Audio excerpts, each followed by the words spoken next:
Hi, I'm Ama April. Welcome to this channel. Today I'm at EZOV Environmental Services and I'm going to speak with Ludwig, the owner. They are into recycling plastic waste, and I feel very inspired by companies such like this because plastic waste has such a big impact on our environment. So come with me as we meet Ludwig.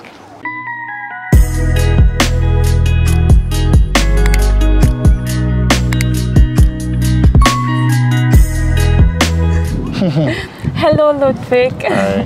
Thank you once again for taking your time for us and introducing us to your company, because I think you are making a huge impact on the environment, so thank you. Yeah, you're most welcome.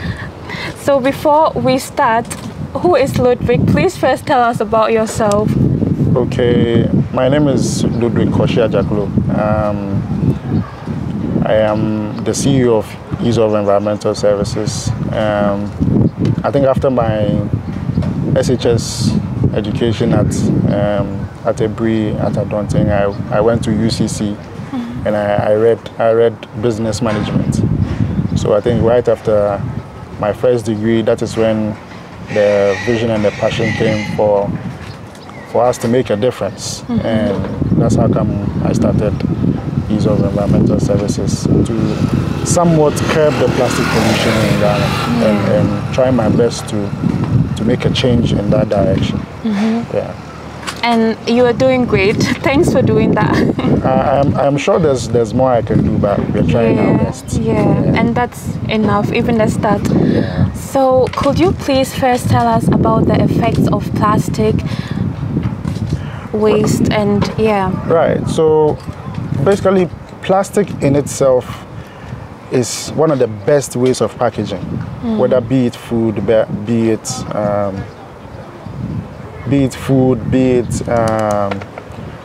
pharmaceutical, anything. But then, I mean, the proper recycling of plastic waste is where the problem is. When it comes to where we live in Ghana, plastic pollution is everywhere. Yeah, true. Getting a very strong recycling system is now catching on in Ghana. We are getting to find out the adverse effects of plastic waste, what it's doing to our oceans, our water bodies, the floods it is causing in Ghana. So plastic itself is good, but then we have to find a very efficient and effective way of finding second lives and finding effective solutions or giving second lives to plastic waste. 50% is good, 50% if not handled correctly, the waste not handled correctly, it can have an adverse effect on the environment. Yeah, very true. And that's why I think also we have to make it more of a topic and so that people get sensitive with how to recycle it. So like I said initially, it is catching on. People are getting to know even the good effects of plastic waste, where people are making livelihoods, businesses out of plastic waste, because this is what I do for a living. Yeah. Plastic waste is my thing. If I see plastic waste and I know I can find second lives or second solutions to plastic waste, that is what brings me joy. And somewhat creating employment for women and the youth in our community as well. So yeah, it's a whole industry, both internationally and nationally. Yeah, very true. So how did EZOV start? Where did you begin? What was the motivation? Right, so I mean, I was having a normal conversation with my dad a couple of years ago, and for my dad being in the agric industry, he also had an idea of recycling agric waste. Now we started in that direction. I mean, I saw the idea of why not, if we want to make a change, let me put it into being. We can talk about it, but then something needs to happen. So I started officially in December 2014, and we started try to work with other organizations who were in the agric space to try to find solutions to agric waste, that's agric plastic waste.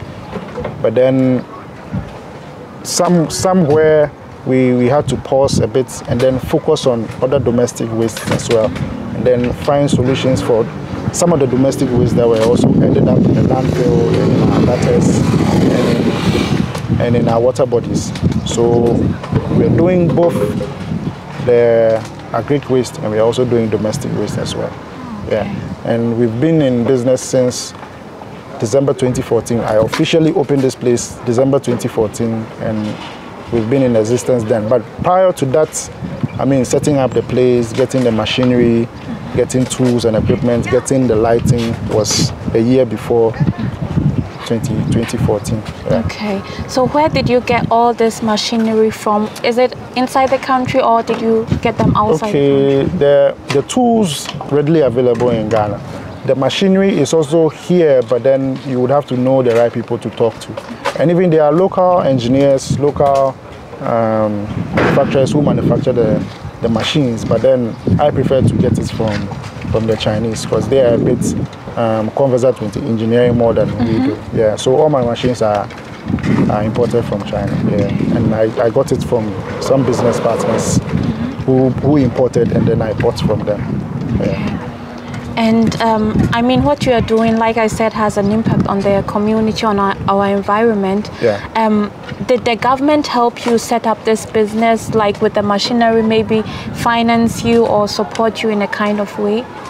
No, not till now, though. But I know I've been to a couple of seminars, and I know there are people out there who are pushing policy in. Because I think what mostly the government can do is to formulate policy to help regulate what we do. Yeah, but then like active support. I see myself to be a business. Sure. So as a business, whether good or bad, whether up or down, you need to find a way to maneuver and adapt to the changes. Yes. Yeah, a couple of years ago, we were able to recycle some of the plastics. We were not able to recycle some. Now, PET is also catching on, and it's also become another whole industry on its own. So I'm sure there are policymakers who are pushing, but then for the government to be directly involved in some of what we, the private sector, are doing there, I've not seen any yet. Yeah. Okay. And how does all the waste come to you? Right. So initially, we're getting some from the landfill because in Ghana, our problem is we don't segregate waste. So everything ends up at our landfills. Well, that is also another livelihood for people, for waste pickers, for scavengers who pick the waste from the landfill and segregate for us, people like us to go and buy and then recycle. But then after a while, I went back to the drawing board and I'm like, why don't I target the waste from source? So now we are collecting the waste. We are trying our best to collect the waste from source. We are collecting from schools, churches, restaurants, wherever we can get the plastics in large quantities. And I mean, there are also households who have also heard of us, and they call or they might drive by and drop off some plastics for us. So that is our stronghold. We want to focus on getting the plastics from the consumer and then directly to us, without it going to the landfill, yes, getting it dirty, getting it polluted, contaminated before it comes to us. So that is my strategy. Yeah, good strategy. Right.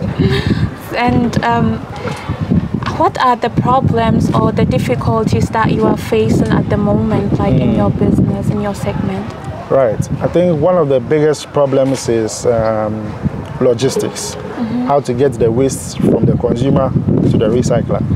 I think transport and the fuel prices are one of the biggest issues we have in Ghana yet, and I think it's affecting all other sectors. But for us, it's a very big problem because the bottles itself are just air, basically, and then collecting those, maybe the tonnages from wherever it is to our factory is where the problem is. A big truck can carry just about a handful of plastics to us, and in our line of work, everything has to do with weights. So you have to be able to consider what you are collecting from point A, and then how it comes to point B, and then is it worthwhile? Is it feasible? Is what you are collecting does it match your transport? Yeah. So that's one of the biggest problems we have. And also, I mean, everybody has financial problems as well. I mean, True. Getting finances to get raw materials to I mean, expand whatever you're doing, add more schools, add more churches, add more restaurants, add more hotels. Yeah. So we're trying our best, the best we can. Yeah. And where can we find the plastic? Like after they have been recycled. Yeah. Where can we find them? How are they used? What do you do with them then? So basically, for the past 2 years, what we are basically working on is the PET bottles, as in the water bottles. Now, as it stands now, as I'm speaking to you, there's no company in Ghana yet that has found a second life for plastics yet. I've heard some good news that there's another bigger company wanting to do something hopefully next year.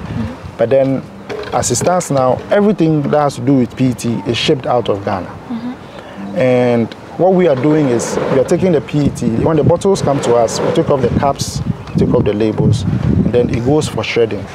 After the shredding, we give it to, that is when we ship it out to the bigger companies out in Europe, out in the US, the UAE, and they are able to use it for basically anything. From Lacoste, shirts, jeans, watch straps, furniture stuffing. It goes wigs. So like plastics are used for basically anything, almost everything. So recycled plastics are very important, and they have a very strong international market sitting. That companies really need the plastic waste. I think what's the major thing they're doing is adding recycled with virgin materials, and then that is what they use in manufacturing their products. Yeah. So it's a very important item in the international market. Yeah. And there's very, very high demand for it. Very, very high. We are not even able to supply. Wow. Yes. So is that something that the community could do to, improve, like give you more plastic? Because I feel like compared to, for example, European countries, you don't see that much plastic around. And I feel like maybe as a community, when we know of your company, maybe we could do something. Is it possible to I think the first thing is just to create the awareness. Just let people know if they segregate their waste, there's a place they can send it to. But then, as we can segregate the waste at our homes, but then it means somebody has to come around to come and pick them.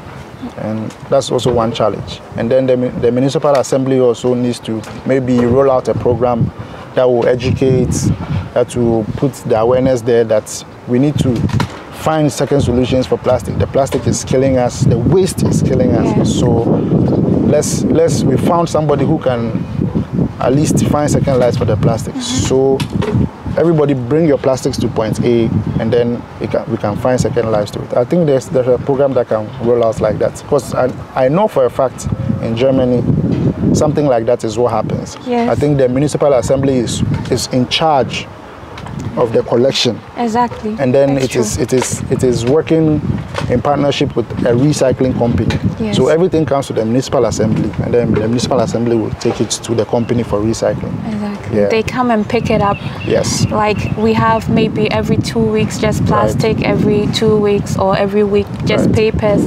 Yeah, so it's actually very convenient. You don't have to go anywhere. Anywhere, Yeah, but the government does it, so it's So I think there's some portion of tax somewhere that the community pays, or the people living in the community will pay to the municipal assembly to roll out that project. So I think that is what is used in paying the collection, paying for the logistics and everything. Very true. And then they are able to strike a bargain with the recycler. Yes. And then that can work too, but for me, I think in the interim that hasn't happened yet in my community. I need to find ways, first of all, to get raw materials for my production, and then educate as I go along. Because there are some institutions, maybe there are some schools that are very friendly to recycling. There are some that is not their priority. some schools go as far as building cages. Wow. And then labeling them plastics only. Yes. And then they have the kids put the bottles or any plastic in the cage. I work with a few schools who do that. And there are some schools too who maybe the principal or the headmaster will personally be in charge of the bags you give them. Wow. So when the bag is full, they make sure they give you a call for you to come and pick up. There are some schools too, you might go, it will be a long process. Yeah. So somewhat it might work, somewhat it might not work, but a lot of schools are on board. That's good. Yeah. For the start. Yes, for the start. So that's basically what we do, is to give them the FIBC bags. The FIBC bags are the quite jute bags. So we give it to the school or the restaurant or whichever body wants it. We give it to you. When it's full, they just give us a call. We have a tricycle that can go around, and then it goes around to pick up and then replace the bag. So that is my strategy. So we envision getting 50 to 60 schools on board and see how the collection and the aggregation will go with that. As of now, we are working with like about 25 to 30 schools. Okay. As of now, yeah. And is there anything like people raise funds to invest or like support businesses? I know you are a businessman and I know this is a business. Yes. But would that be something that could maybe also help, like, maybe give you a fund? It is not only about funding alone. You can bring your expertise on board. You can say, okay, fine, I don't have the means to give you funds, but we can find a way to get you a tricycle that can go around to do the pickups. And in that way, you are helping a lot. Okay. So yes, we need the funding, but then there are other things too that you can do that will help the business. Yeah. So I think when we get to that table, I think everybody will bring an idea, and then we can share ideas and move forward. Yeah. So what is the right way to go about it? Like, in case somebody is watching and they are like, okay, I would like to bring expertise or maybe fund, how can we perfectly contact you? Well, my email, my phone number, in the description. Right. I am a call or an email away. Yeah. Just contact us. Let's sit down. Maybe there might be something I might even be overlooking. Yeah. You can bring your expertise on board. Let's talk. Let's have a conversation. Let's have a sit down, and let's see how we can move this to the next step. Because there's a lot of potential. We can do a lot more. I mean, for me alone, we are employing like 20 women and 10 guys, and there's a lot we can do more. For me alone, if I'm at optimum capacity, I think I can directly employ 60 people to be working here. Yeah, and that is minus those who are indirectly working for us, those who are indirectly packing the bottles, aggregating the bottles at the schools, because we also work with the cleaners and the janitors too. Yeah. Because they are those who are at those vantage points with the schools, with the churches. They are cleaners there. So we work hand in hand with those people. And somewhat we pay for their services. And we try to motivate them to keep doing what they're doing for us, because they are somewhat our lifeline. So Ludwig, do you mind showing us around? Yeah, sure. It will be my pleasure. Okay, thanks. Then come with us. Yeah, so basically this is how the plastics come to us. Now what we do, why you see it in the nets, is because when we give the schools and then the churches the bags, when we go to pick up, the nets can contain more bottles than the sacks. Yes. So they rebag into the nets and bring it back. Because if we want to carry the sacks along, then we need to replace all the time. So we take the nets and replace, and then we take out the contents, put them in the nets, because this net alone can take like 3 to 4 bags in one net. So this is how it comes to us. It comes to us crude. We have all sorts of plastics Yeah, in there. I There's PET in here, there's HDP in here, and there's PP in there as well. Okay. But then what our focus is on the PET. Okay. So it comes out, sometimes there's even water in some of the bottles. Oh. Yeah, so when it comes, it is weighed and then recorded. Then after this is when the ladies work on it. The ladies would have to pick each bottle, take off the caps, take off the label. So that is what this particular lady is doing. So as you can see, the bottle is screwed this way, right? But then after she's done, this is a typical example of how it's done when the labels are taking off and then the caps are taking off. Yeah. And then as she's doing that, she's doing the color segregation too. Okay. So we're separating, there are 5 different colors. We have blue, we have white, we have green, we have brown, and we have the opaque. So the white and blue ones are shredded together. And then the green ones are shredded alone. The brown ones are also shredded alone. Likewise the opaque ones, right? So after here, it is transported inside for shredding into PET flakes. Okay. Then after the PET flakes, then my work is done. Then it can be taken to, it can be shipped out or given to maybe somebody who aggregates the flakes and ships out. Yeah. So basically, this is the first step. The very, very first step is to go to point A to bring the bottles in. It is weighed, labels are taking off, caps are taking off, color segregation is done, then it goes inside for the shredding. Okay. So this is step 3? Step 3. And this is the major aspect of the business, where we need to shred the bottles. Now, just like I told you earlier on, something like this is crude. It comes to us crude, and we have to do the segregation and the taking off of the labels. And then as you can see here, the green and brown bottles have been segregated aside. As it stands now, the green and brown bottles don't really have a very high market value. So we try as much as possible to tell our waste pickers or our aggregators to hold off on the brown and green. Though it moves, but not as much as the white and blue ones. So for you, does it mean that you pay less for them than because it comes just like you can see here. It comes. It comes in small numbers. Yeah. So what we do is after a while, we just gather everything on a shed and we pack down until we find markets for it. Okay. So as you can see, basically the labels have been taken off, the caps taken off, but then the rings are still there. Yeah. Yes. So as one plastic like this, there are 3 different plastics in one. The labeling itself is PVC. The cap and then the ring is HDPE. Okay. And then the bottle is PET. So, wow. Yeah, so we need to take off every foreign materials. The reason why the rings are still on is that it will take a lot more time, energy and resources to take off the rings than leave it on. When the flakes come out, the rings will be on, but then when it goes through the washing process, the rings will float. And then the bottle, the PET itself goes underwater. So if it comes inside like this, we heap near the machines. And these are the shredders, right? Basically, the shredding machine is just 10 knives cutting each other. Wow. So basically, these are the blades.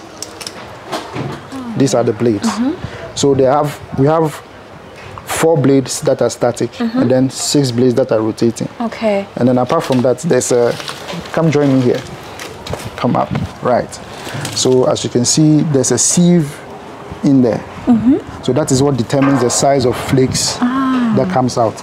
Now, before shredding is done, this thing covers the top.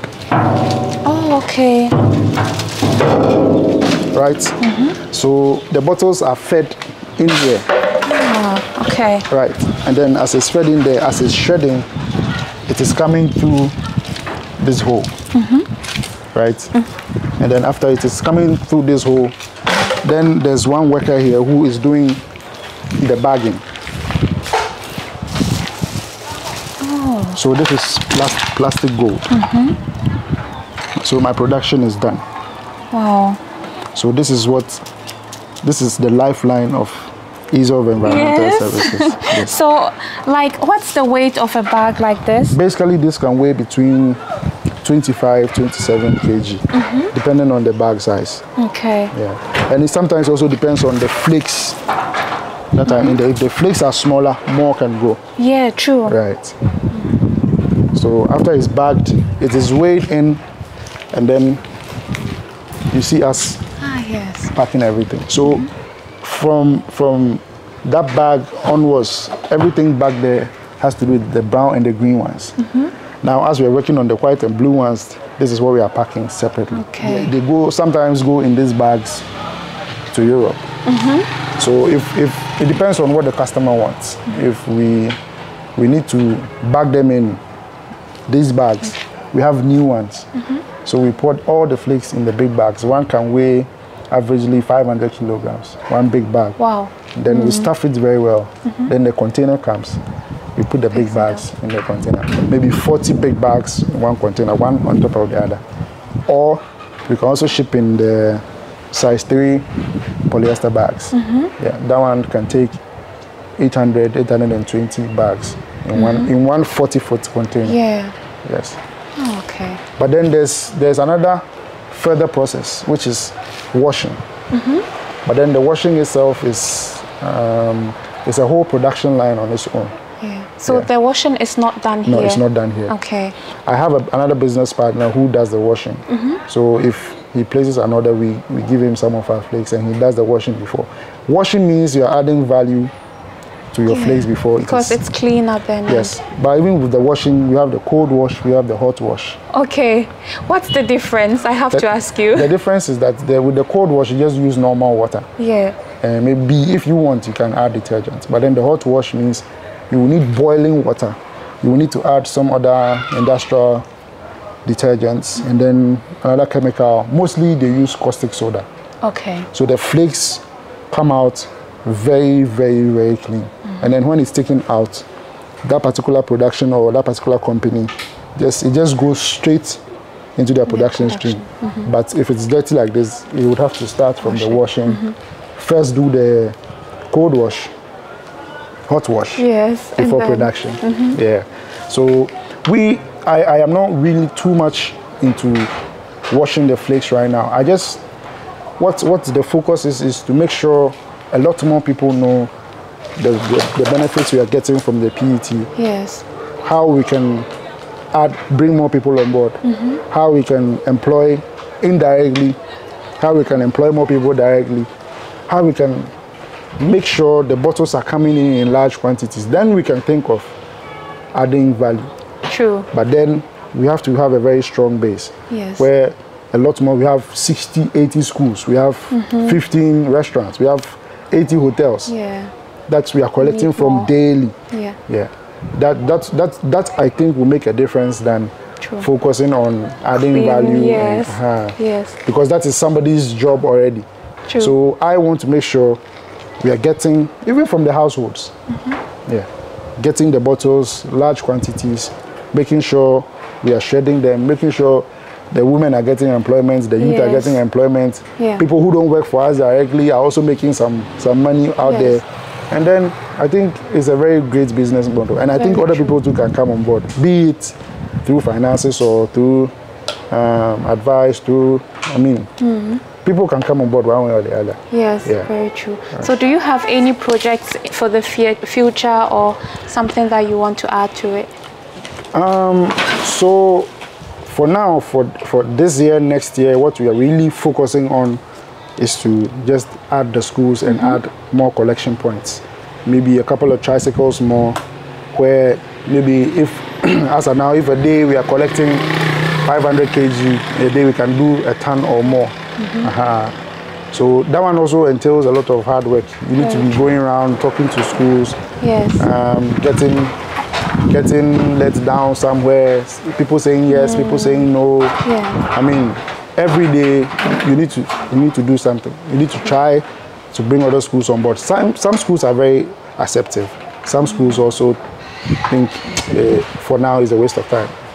But as you keep going, as you keep telling them that even if you don't put these bottles in your bins, your bins don't get full, and then even your cleaners might get an extra income from that side. Yes. I think we are hammering on that point. Yes. And I'm hoping and praying it settles with everybody eventually. I hope so too, because I think it's more about the awareness, and I think our community has to be more aware. Yes. So if we're able to bring those places, schools, churches, and we're able to, make a difference there, then we can say we want to go to the homes. Yeah. Yeah. So I think it's a phase I will need to cross first, and then we'll go to the next stage again. Very true. Yeah. That will happen. Eventually, it has to happen. It has to happen. It will happen. Yeah, it will happen. Because the bottles are there. The waste is there. It is there. The waste is there. You have no idea. Let's just say Belacqua. Belacqua alone has 15 different beverages they are producing. So if they are producing 5 or maybe 2,000 every beverage, they have Bell Cola, Bell Fanta, Bell Water, Bell, so a whole range of them. Yes. So imagine them producing 2,000 bottles of each. That's about 30,000 a day. So the waste is there. We just need to find a way to economize the waste, to make livelihoods out of the waste. Yeah, and for me, I think targeting the waste from source is my strategy. So I hope, and I'm working towards it seriously, that it hits the ground working. I hope so. It's already working. Yeah. It's something I've already been doing, but I just want to expand it, add more schools. Yeah, the potential is definitely there. Yes, it is there. So weekly, let's say weekly or maybe daily, how much like waste do you produce, or how many of this, like in kg or in tons? In a week, we are producing 8 to 10 tons. Wow. In a week. Yeah. So it depends on what we get during the week, and then how fast we are able to produce. Because in production, anything can go wrong. Very true. There might be lights out, power outages, problems with the machine. You need to do maintenance, and even taking off the labels and the caps also takes time. It takes time. I saw it. Yes, I saw the label. It takes time. So we try to. Everybody that comes to us needs to learn. Mostly the removal of label and caps is for the women. That's how we've segregated our workforce. So most of the men work inside, do the shredding, the heavy lifting, the weighing and all. And then the women are mostly outside taking off the labels and the caps, and they are faster with that than the guys. So if you're a lady and you come to us, you might have to learn for a couple of days, maybe a day, 2 or 3. If we see that you have the potential to do it as fast as you can, then we bring you on board. And like I said, if we are working at optimum, EZOV alone can be employing 60 people. Wow. Give or take, yes. So in case somebody is watching and is interested in working here, how do they go about it? Can they just contact or? Yes, they can contact me, or they can contact my administrator, Reginald. And then I think he does the recruitment most of the time. Yes. Yeah. So I think if mostly our agenda is to employ people who are, if you are not immediately around us, then we bring them from other suburbs. To come, they live here and they work with us. Wow. Yeah. So that's what we do. I think 80 to 90% of our workers live on site. So we've provided accommodation for them to stay and then to work and then to keep them happy while they're working as best as we can. And that's also a job for itself. So it's great what you're doing. And I hope somebody watches and is interested to maybe come by, maybe bring ideas, maybe to invest. Thank you for your time. You're most welcome. I'm very, very grateful for showing us this company. And I hope we see each other soon. Definitely. We are open to business, we are open to investment, we are open to new ideas. Let's help make Ghana a cleaner, safer, better place. Everybody needs to play a role. Thanks.